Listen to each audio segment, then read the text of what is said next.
So the first response is it's about giving women income or the option, the opportunity to create and have income, because that's most people's first need. It's like they just need money, right? Yeah. Need money for food, for school fees, all of that. So in addition to that, we also have a scholarship fund.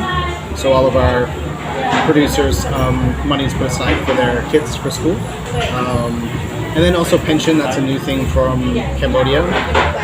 So that's the future. Like most people don't have the benefit or the luxury of thinking about their future.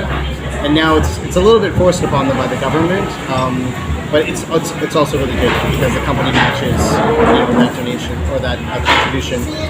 So the first way that we support women is economical. The other way we support is soft skills training. So that's a part of the training, the actual technical training, and then there's the soft skills training. We haven't had too much opportunity. We've had small like team lead roles.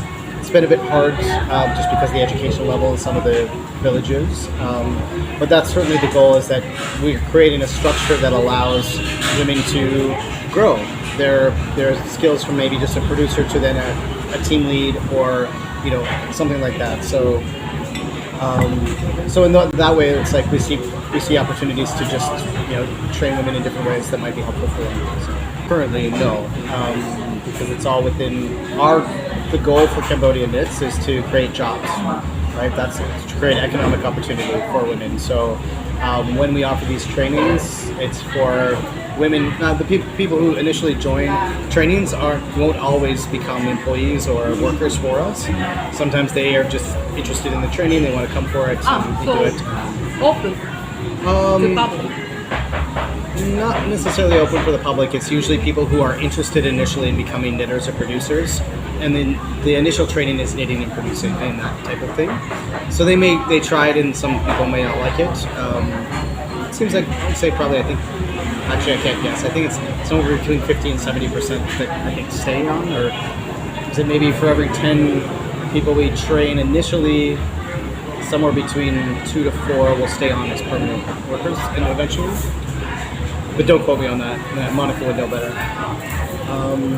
But the soft skills training, no, that's usually just for workers, because we're not an NGO, we're a business. So, yeah. But not to say that we couldn't. We definitely have some good relationships with different NGOs, and if there was opportunities for overall women's empowerment in that space, like we've recently been reaching out to more groups because our demand is quite high right now, actually, especially locally. We're having a hard time keeping up with demand. So we're hiring and training more producers. So right now we've been reaching out to communities or groups of people who are doing either weaving work or some type of handiwork like that prior to COVID, who may or may not have still been employed. There was quite a number of organizations and groups that just didn't survive through COVID because there was no tourists. But they have the skill set or a base skill set. So that's one way, is we've been reaching out to those groups. And then another way is there's actually a number of online training videos that we produced a number of years ago. And they're all in Khmer. So one of their tactics right now is to send those out to people who've shown interest, so that they can we'll send them the yarn and the knitting stuff to try it. And that way when they come to a formal training, they're not coming brand new. They've at least done the online videos as a starting point. So, and those are open on the YouTube. So anybody in theory in Cambodia could watch those. So you create e-learning in YouTube. Yeah. I also think that it's better to provide e-learning to the people, especially like in a developing country, because at least they have a cell phone, right? I mean, they do, yeah. Most of them do. Yeah, right. But they don't have money to pay for the school. That's right.